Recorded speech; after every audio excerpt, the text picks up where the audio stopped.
Last word to Jonathan on this one. Jonathan, this is also a bit of a balancing act that India has done, as I was pointing out earlier.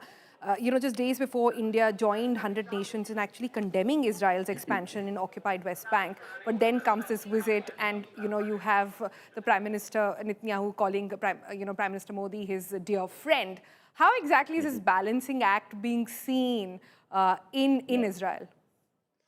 I think the most important piece is trust. Israelis recognize the nature of the strategic alignment between both countries, the kinship, and so India has I would say, a broader space, or if you will, a capacity to manage some contradictions when it comes to its relationship with Israel. Some technical differences do not and cannot change the profound strategic alignment between both countries and the strong sense of friendship between these two people. I had the privilege of working and serving my country under President Shimon Peres, and I got to see how, in real, genuine statescraft, this relationship between the leaders really helps dictate to everybody else the direction of policy. And then maybe let me just conclude by this. For Israel, the United States is its strategic partner.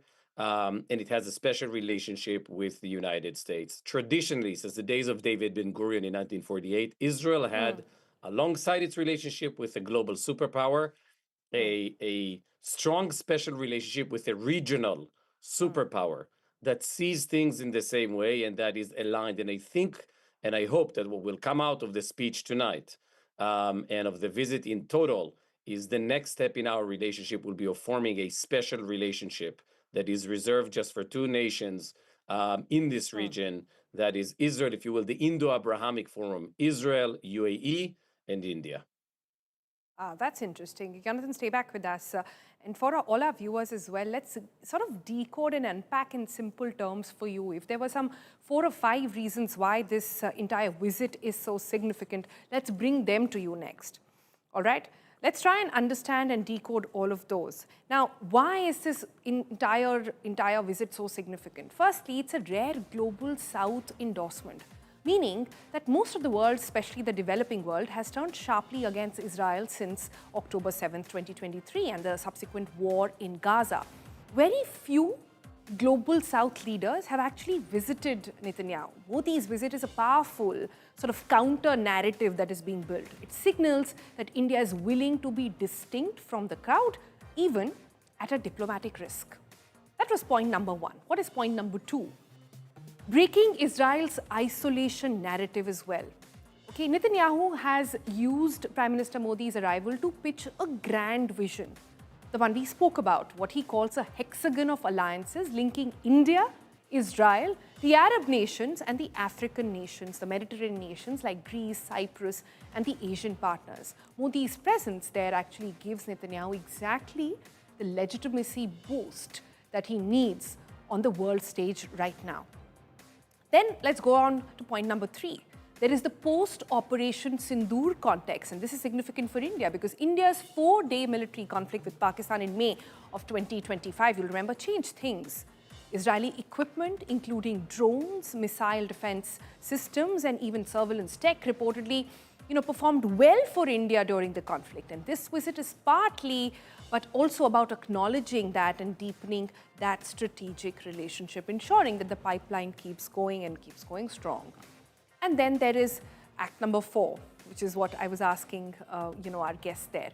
India's balancing act. Just days before the visit, India actually joined over 100 nations in condemning Israel's expansion in occupied West Bank. The Congress party had called the visit sheer hypocrisy. And yet, India's position has always been complex. It maintains strong ties with both Israel and Palestine, and with both US and Iran. So this visit actually tests that very tightrope walk that India's diplomacy is actually doing at the moment. All right, so that's how things get really interesting over here. Let me go back to our guests on this one because I have a couple of more questions that I want to raise over here. And I want to come directly to artificial intelligence and quantum computing. Jonathan, India just hosted a very, very, Yep. powerful AI summit, AI Impact Summit that was called for here just a week ago. A lot of conversation happened on AI here in New Delhi as well. And Netanyahu has specifically flagged AI and quantum computing as areas of deep cooperation between the two nations as well. In fact, we are expecting a few MOUs being signed on those lines. Do you have any further details on that you can share with us? Yeah, so there's definitely, sorry again, there's definitely an expansion of the relationship, I think, to maybe provide our listeners and our viewers with a map of how Israel sees this. Israel has now a march of the next 25 years of its innovation around six big topics or scientific vectors, which you can refer to as marks: materials, AI, robotics, quantum computing, synthetic biology, and space exploration. The agenda between Israel and India around space exploration, around quantum, around AI, around material science is a very profound one. It relates to the previous conversation around scale as well. Both countries have the capacity to collaborate around space. Israel is one of 9 countries that launch satellites to space on a vertically integrated technological framework. And Israel recently formed its AI Bureau, National AI Bureau, led by General Erez Askal, one of Israel's most brilliant people, and is now broadening what is called the Pax Silica of the American administration, broadening under that umbrella its relationship with different countries. There is a keen interest that will be part of the visit in forming a unique alliance with India around the AI domain. When it I comes to see. quantum, Israel has a national initiative in that sense. All six research universities are heavily invested and involved in that, and so I believe that would also be part of the innovation collaboration agenda. All right, so that's interesting. A bureau, an AI bureau that has been set up there, which looks at expansion and cooperation. That's interesting to know. Can we also talk a little bit about agriculture? Sure. Agriculture, water, and sort of climate technology, very, very central. I remember the last time around the Prime Minister was there, they had taken a walk around the beach. He drank the water, Right. talking about how clean the water is. This is a problem India faces every day. We've constantly been flagging about, issuing, and there has been some participation in the past between the two nations on cleaning up our rivers. Could you give us a sense of what exactly this particular visit plans to expand on when it comes to initiatives on cleaning up the rivers? So I can't comment on cleaning up the rivers per se, but I will say about agriculture and water, a very important dynamic here. If you look at the region from Syria to Egypt to Iran and other countries, this is an area in desertification. Countries have lost political integrity due to water shortages. Israel in 2005 through 2010, I was then the CTO to the president and was close to those events, decided to make a bet on a desalination technology.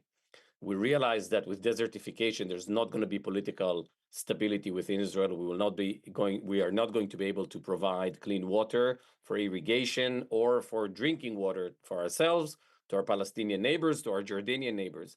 And Israel embarked on 5 years of transitioning, and this is very profound. 95% of the water we drink today comes from desalination plants, and then we recycle water again. So every drop of water essentially becomes Oh, 3 drops of water. We are very keen at collaborating. The private sector between our nations has been very much active around these fields. And I do believe that part of the MOUs and the next generation of discussion of the free trade agreement between India and Israel will address and will facilitate greater economic ties around the agri-tech space, as you've so cleverly identified as a pillar of the next generation of this relationship. All right, so agri-tech and water technology, water management, that also very central to this entire visit. That's quite interesting, apart from all the conversation that we'll have on defense as well. I have to thank you there, Jonathan, for joining us and sharing all those insightful details for us. We look forward to chatting again, and we look forward to seeing what that address in Parliament is all about. With great pleasure. Thank you very much.